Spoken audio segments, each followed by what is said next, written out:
Hello friends, welcome back to my channel. मैं हूं Uma nature beauty. तो आज 6 अक्टूबर को श्राद्ध पक्ष का, कृष्ण पक्ष का अमावस्या का दिन है। जो श्राद्ध कृष्ण पक्ष से शुरू होकर अमावस्या तक 16 दिनों की अवधि के लिए होता है। हिंदू धर्म में पितृपक्ष का खास महत्व होता है। मृत्यु के बाद भी अपने परिजनों को समय समय पर याद करने के लिए श्राद्ध किया जाता है। इस दिन दान करने से खास महत्व होता है। श्राद्ध कृष्ण पक्ष से शुरू होकर अमावस्या तक चलता है, जो आज लास्ट दिन है। मान्यता है कि श्राद्ध पक्ष में सभी पितृ अपने सगे संबंधियों से मिलने आते हैं और उनसे भोजन और तर्पण प्राप्त करने का आशीर्वाद देकर लौट जाते हैं। मान्यता है कि अगर श्राद्ध न किया जाए तो उनकी आत्मा को शांति नहीं मिलती है। ऐसा माना जाता है कि पितृपक्ष में नियमित रूप से दान पुण्य करने से कुंडली में पितृदोष होता है, वो समाप्त हो जाता है। तो आज 6 अक्टूबर को अमावस्या का श्राद्ध है। तो चलिए जानते हैं कि हम श्राद्ध कैसे करते हैं। हमारे यहाँ श्राद्धों में भल्ले ज़रूर बनाए जाते हैं। ये धुली हुई मांस की दाल के बनते हैं, जो मैंने रात को ही भिगो दी थी, जो सुबह तक फूल गई थी। और फिर मैंने इसको अदरक और हरी मिर्च डालकर और हरा धनिया डालकर मिक्सी में ग्राइंड कर लिया। कुछ लोग इसे सिलबट्टे में भी पीसते हैं। इसके बाद इसको अच्छे से घोल के इसका पेस्ट बनाकर अभी मैं यहाँ पर भल्ले बना रही हूँ। भल्ले तो आप सभी लोगों को बनाने आते ही होंगे। इसको पानी में भिगोकर, हाथ को भिगोकर एक एक भल्ला आराम से बनाया जाता है। और साथ ही मैंने यहाँ खीर उबलने के लिए रखी है, जिसमें मैंने ड्राई फ्रूट्स डाल लिए और चीनी डाल ली है। अभी मेरे भल्ले तैयार हो गए हैं। जो मैंने साइड में एक पैन में पानी गर्म होने के लिए रखा था, और इसमें मैं अभी जो भल्ले पक चुके हैं इनको डालती जा रही हूँ। और इसको जब मैं दही में डालूँगी, दही भल्ला बनाऊँगी, तब तक ये नरम हो जाएंगे।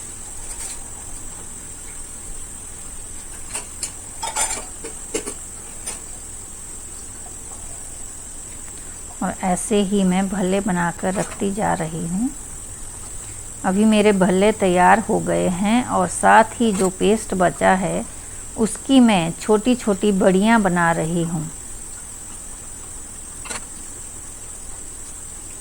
तो एक पंथ दो काज हो गया, साथ में बड़ियाँ भी उसी पेस्ट से ही बन गई और भल्ले भी। बड़ियों को अलग से इसकी रेसिपी बनाई जाएगी। आज तो सिर्फ दही भल्ला ही बनेगा और कुछ हम सूखे भल्ले भी यूज़ करते हैं।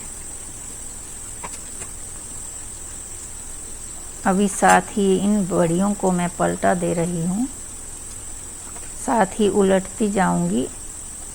उलट पलट करते हुए ये बड़ियाँ मेरी तैयार हो जाएंगी। और साथ ही मैंने खीर भी रखी है, जो अभी तैयार होने वाली है। और यहाँ मेरे भल्ले भी पानी में डल चुके हैं।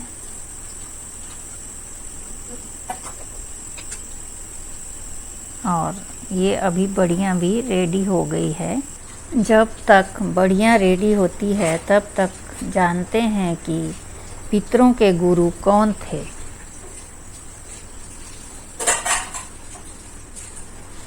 तो फ्रेंड्स, चलिए जानते हैं कि पितरों के गुरु कौन थे। पितरों में अर्यामा श्रेष्ठ हैं, अर्थात पितरों के देव अर्यामा कहलाते हैं। अर्यामा को मेरा साष्टांग दंडवत प्रणाम है। अदिति के तीसरे पुत्र और आदित्य नाम और सौर देवताओं में से एक अर्यमन या अर्यामा को पितरों का देवता कहा जाता है।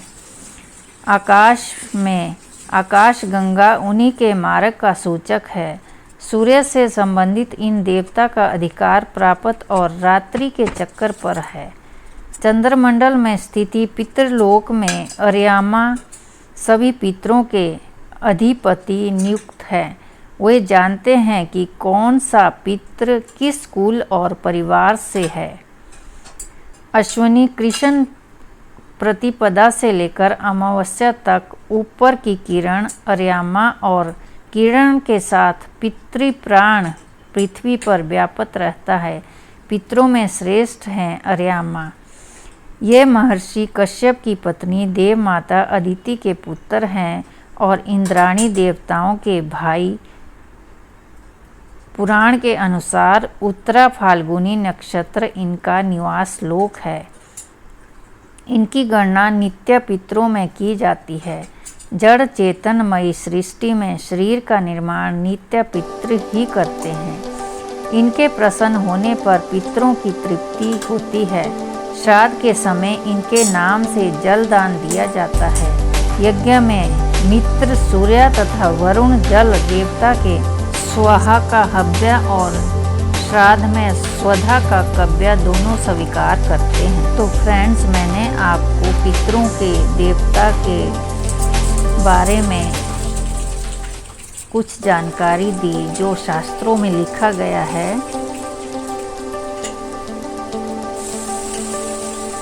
तो मैं यहाँ अब कद्दू तैयार कर रही हूँ, जिसका मैंने अदरक और मिर्च और हरा धनिया से पेस्ट बना लिया है। और अभी मैं इसमें खड़े मसाले डालूँगी, जैसे तेज पत्ता, इलायची और सूखा धनिया, सूखी लाल मिर्च।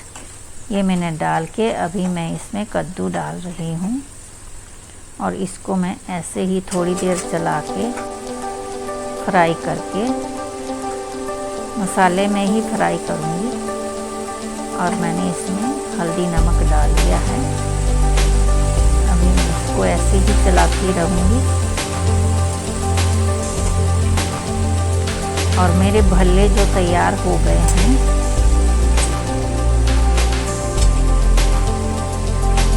अभी मैंने यहाँ गैस में पैन चढ़ा लिया है और जिसमें जो भल्ले का बचा हुआ तेल था वो डाल लिया। और मैं राजमा के लिए अभी तड़का तैयार कर रही हूँ। मैंने सुबह राजमा बॉईल करने के लिए रख लिए थे। अभी मैं कद्दू में अमचूर डाल रही हूँ, जिससे ये थोड़ा खट्टा मीठा तैयार हो गया। थोड़ी सी इसमें चीनी भी डाल दी है मैंने।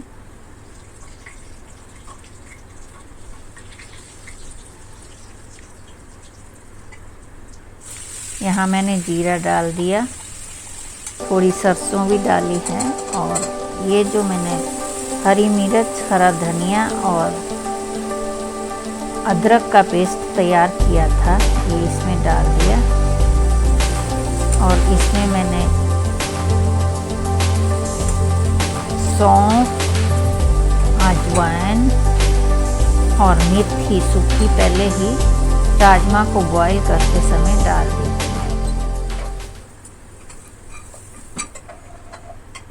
अभी मैं इसको कुकर में ही डाल दूंगी।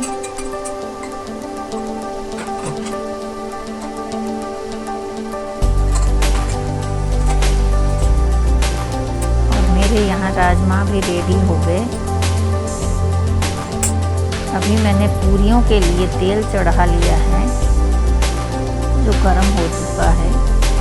और आटा मैंने पूरियों का पहले ही बेल दिया था। इसमें थोड़ी सी अजवाइन डाल के, घी डाल के, मोयन, जिसको हमारे यहाँ मोयन बोला जाता है, मैंने तैयार कर लिया था। पूरियों का आटा थोड़ा सख्त ही गूंदा जाता है।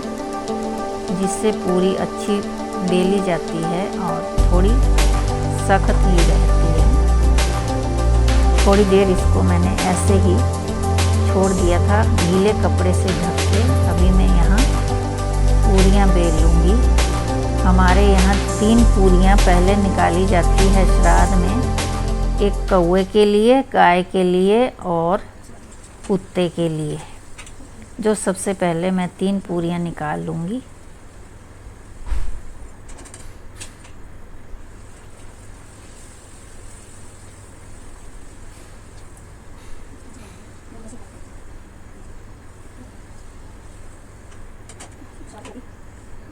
ये मेरी तीसरी पूरी भी बनकर रेडी हो गई। अभी जो पंडितों को श्राद्ध दिया जाता है उसके लिए पूरियाँ निकालेंगे। अभी मेरे हस्बैंड आ गए हैं पूरियाँ फ्राई करने के लिए। मैं बेलती जा रही हूँ और ये पूरियाँ फ्राई कर देंगे।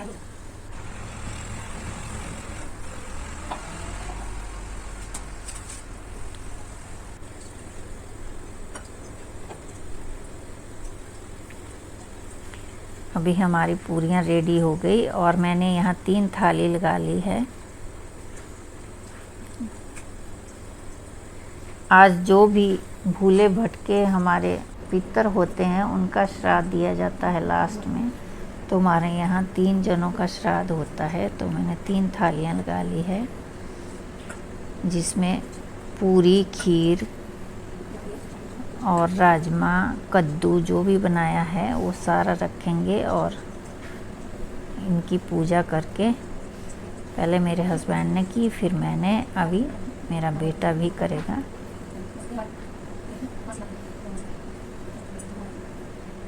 और इसके बाद हम इनको पंडितों को दे देंगे और उसके बाद फिर खुद खाना खाते हैं।